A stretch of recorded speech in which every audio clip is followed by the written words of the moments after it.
ये सबको पता तो होना इस प्रकार चाहिए। वो लंग्स को क्लीन करने में हमारी मदद प्रत्यक्षानुमानागमान करते हैं। प्रमाण। फ्लैजिला, टेल लाइक ठीक है। प्रोजेक्शन, ओनली 1% इन इसके ह्यूमन। बाद बात आती है विपर्य की। प्रमाण के बाद विपर्य की वृत्ति आती है। कौन सी है? विपर्ययो मिथ्या ज्ञानम आतद।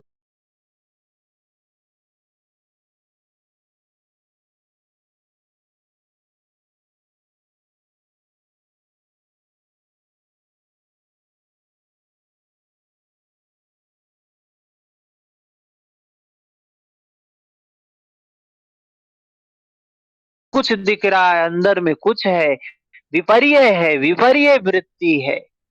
क्या है? हमने तो कुछ समझा था, निकला कुछ वो। देखा था हमने कुछ, दिखने में तो कुछ था, अंदर से कुछ था, बोलता कुछ था, करता कुछ था। क्या है? विपर्य वृत्ति। जो अनुभव हो, जो हमें ज्ञान हो, उसका विपरीत हो, लेकिन सच्चाई उसका विपरीत हो। क्या है ये? मिथ्या ज्ञान। यह भी विपर्य वृत्ति है। यह भी क्लिष्ट होती है, आक्लिष्ट होती है। और जो पहले प्रमाण बताया, वो भी क्लिष्ट होता है, आक्लिष्ट होता है, दोनों होता है। ठीक है। विपर्य वृत्ति। बहुत ज्यादा इस पे डिस्कशन नहीं कर रहे हैं, क्योंकि हमको एग्जाम से पूर्व हमारा प्रयास है कि योग सूत्र को कंप्लीट कर लिया जाए। पहले बार हमने जो किया था, उसमें हम रोज 5-5 सूत्र करते थे, सिर्फ 5 ही सूत्र रोज करते थे। अभी का हमारा उद्देश्य है कि हम 10 सूत्रों को एक दिन में करें। ठीक है। तो समझ में आएगा, इस स्तर से करेंगे। जो लोग पहले बार भी जुड़ रहे हैं, उनके भी समझने के स्तर में रहेगा।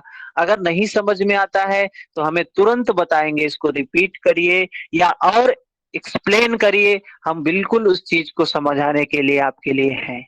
ठीक है। तो ये विपर्य वृत्ति क्या है? विपरीत ज्ञान है, उल्टा ज्ञान है, मिथ्या ज्ञान है। हमने सोचा क्या? हमने रस्सी समझ के किसी चीज को उठाया, लेकिन वो सांप था। मिथ्या ज्ञान था वो, विपरीत ज्ञान था। हमने सोचा रस्सी है, हाथ में पकड़ा तो सांप लगा, वो तो सांप था।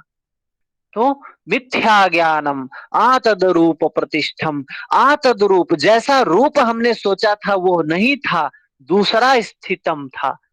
आतद रूप प्रतिष्ठम। ठीक है। इसके बाद आती है बात विकल्प। विकल्प वृत्ति।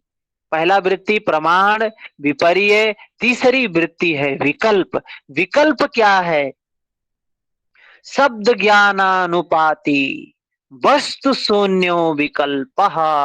विकल्प, आपको पता है, यह संकल्प और विकल्प किसका काम है? संकल्प और विकल्प करना मन का कार्य है। मन संकल्प करता है, विकल्प करता है, संकल्प करता है, विकल्प करता है। विकल्प का मतलब क्या है? कल्पना करना। ऐसी दुनिया में खोए रहना जो है ही नहीं, ऐसी चीजों का ज्ञान करना जो है ही नहीं, ऐसी चीजों के बारे में सोचना जो है ही नहीं, विकल्प वृत्ति है। शब्द ज्ञानानुपाति, जो ज्ञान शब्द जनित ज्ञान के साथ साथ होने वाला है। वस्तु शून्यो विकल्प, वस्तु शून्य है। अर्थात जैसे हम कहें कि स्वर्ग मिलेगा, ये काम करो तो स्वर्ग मिलेगा। अरे स्वर्ग है क्या? कोई जानता ही नहीं है, किसी ने देखा भी नहीं है। बस विकल्प वृत्ति, कल्पना किए जा रहे हैं, कल्पना किए जा रहे हैं। सिर्फ शब्द से ही कल्पना किए जा रहे हैं। हमने कह दिया भूत। भूत तो कुछ होता नहीं है, लेकिन आपके मन में भाव चलने लगा, किसी स्वरूप का, किसी विचार का भाव चलने लगा। क्या है ये? विकल्प वृत्ति है। सच्चाई है ही नहीं, बस शब्द जनित ज्ञान है। ये क्या है? वृत्ति है ये। यह भी एक वृत्ति है। शब्दों से कुछ नहीं होता है। हाँ? एक कहावत है, क्या कहते हैं? लड्डू लड्डू बोलते जीभ न चखे मिठास, पानी पानी बोलते किछ किसकी बुझती प्यास, बिन औषधि सेवन किए कहाँ रोग का अंत, जीवन में धारण करें धर्म होए फलवंत। तो ये शब्द से कुछ नहीं होता है जब तक उसको धारण नहीं करेंगे।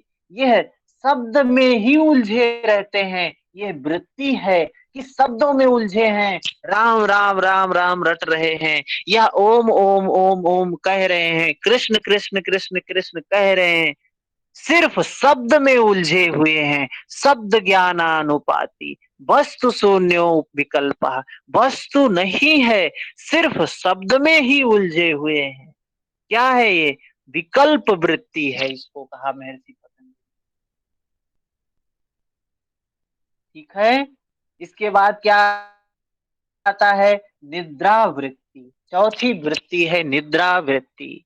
समझ में आ रहा है? मैसेज लिख के भेजें, वाई लिख कर भेजें अगर बात समझ में आ रही है तो।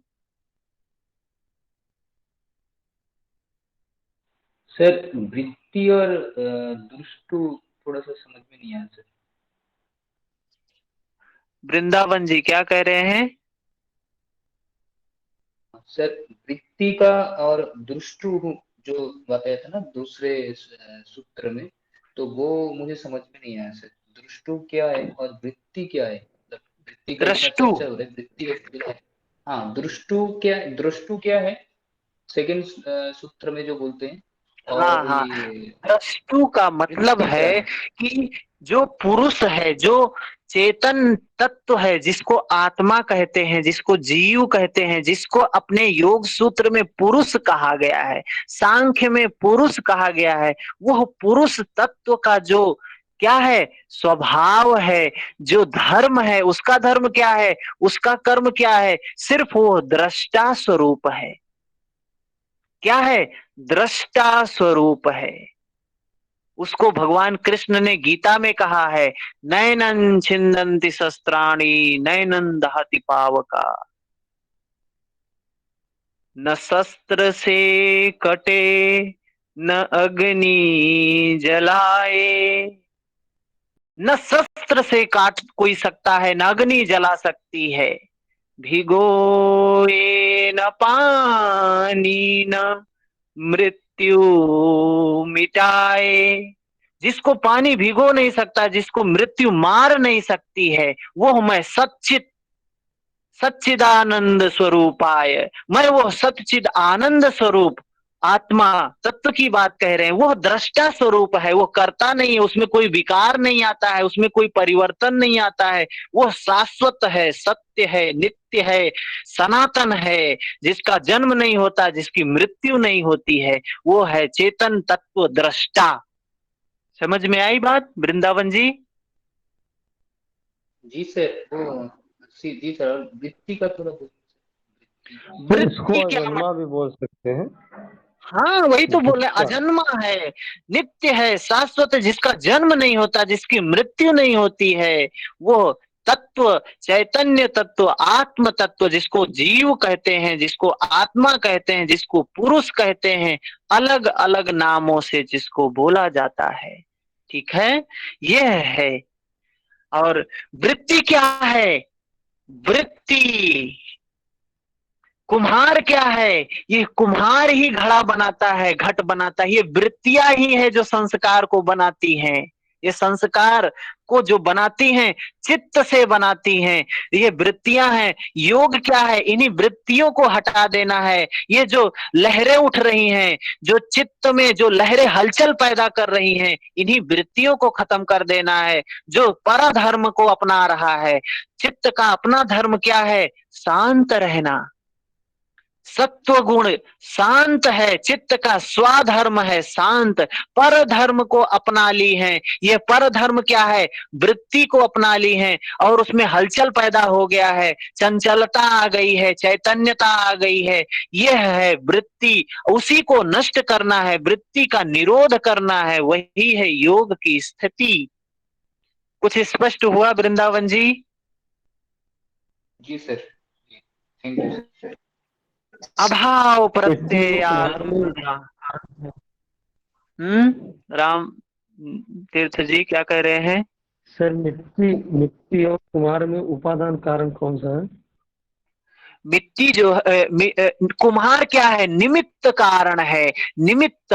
कुम्हार क्या करता है? कुम्हार कुछ नहीं करता है। और भगवान कृष्ण क्या कहते हैं? निष्काम कर्म करो, आसक्ति रहित कर्म करो, और क्या करो? ईश्वर को समर्पित कर्म करो, अपने आप को निमित्त मान के कर्म करो। तो वो जो कुम्हार होता है वो निमित्त होता है, निमित्त कारण होता है। वो वो उस वो कुछ करता नहीं है, सिर्फ वो मिट्टी को लेके वो क्या बना देता है? स्वरूप में परिवर्तन कर देता है। कोई वो निर्माण नहीं करता है। मिट्टी भी रहती है। मिट्टी घड़ा बनने के बाद थी, घड़ा बनने के बाद भी है, और घड़ा बनने से पहले भी वही मिट्टी थी, वही मिट्टी है। कुछ परिवर्तन नहीं हुआ है। तो क्या है? सिर्फ स्वरूप बदल गया है। और मिट्टी तो तब भी थी, अब भी है। तो ये कुम्हार जो है निमित्त है, लेकिन किससे बनाया है? कुम्हार ने घट का निर्माण किससे किया है? कुम्हार ने घट का निर्माण मिट्टी से किया है। मिट्टी क्या है? उपादान कारण। अगर मिट्टी नहीं होता तो घट कैसे बनाता हो? ऐसे ही ये वृत्तियां जो हैं, ये चित्त से संस्कार का निर्माण करती हैं। इसीलिए महर्षि पतंजलि कह रहा है कुम्हार को हटा दो, घट वट नहीं बनेगा। ये वृत्ति नष्ट हो जाएगी तो चित्त तो रहेगा ही, चित्त तो नष्ट होगा नहीं, लेकिन संस्कार का निर्माण नहीं होगा। जब संस्कार का निर्माण नहीं होगा तो क्या होगा? व्यक्ति मुक्त हो जाएगा, कैवल्य अवस्था को प्राप्त हो जाएगा। ठीक है? समझ में आई बात सभी को? जी सर, अब स्पष्ट हुआ। हाँ जी भैया। और किसी का कोई प्रश्न है तो बताएं। अभी 8 ही सूत्र सर करेंगे आज। थर्ड वाला एक बार वापस से समझा दिए, तदा दृष्टा स्वरूपे अवस्थानम। थर्ड सूत्र, हाँ। तदा द्रष्टु स्वरूपे अवस्थानम। हमने पूछा कि जब महर्षि पतंजलि ने कह दिया योग है चित्त की वृत्तियों को हटा देना, चित्त की वृत्तियों का निरोध कर देना, वृत्ति का निरोध कर देना योग है। तो जब योग वो है वृत्ति का निरोध कर देना, हमारी तो वृत्ति की निरोध हुई नहीं है, हम सभी की वृत्ति का निरोध नहीं हुआ है। मतलब हम लोग योग ये अगर निरोध हो जाएगा, वृत्ति का निरोध हो जाएगा तो होगा क्या? क्या मिल जाएगा हमको निरोध करने से? वही चीज अगला तीसरा सूत्र कहता है कि तदा द्रष्टु स्वरूपे अवस्थानम। ये द्रष्टु जो बोला गया है, किसको बोला गया है? आत्मा को बोला गया है, जीव को बोला गया है, उस चैतन्य तत्व को बोला गया है, जिसको यहाँ पे पुरुष कहा गया है। यह पुरुष ही क्या है? द्रष्टु है। जिससे ये जब वृत्ति का निरोध हो जाएगा, वृत्तियां अलग हो जाएंगी चित्त से, तो क्या होगा? चित्त शांत हो जाएगा। जब चित्त शांत हो जाएगा तो ये पुरुष क्या करेगा? यह जीव क्या करेगा? यह आत्मा क्या करेगा? अपने स्वरूप में स्थित हो जाएगा। स्वरूपे अवस्थानम। ठीक है? अपने स्वरूप में स्थित हो जाएगा। इसका स्वरूप क्या है? दृष्टा स्वरूप है, चैतन्य स्वरूप है। ये उस स्वरूप में स्थित हो जाएगा, वही कह रहे हैं। ठीक है निकिता जी? हाँ जी सर, हाँ ठीक है। और किसी का प्रश्न?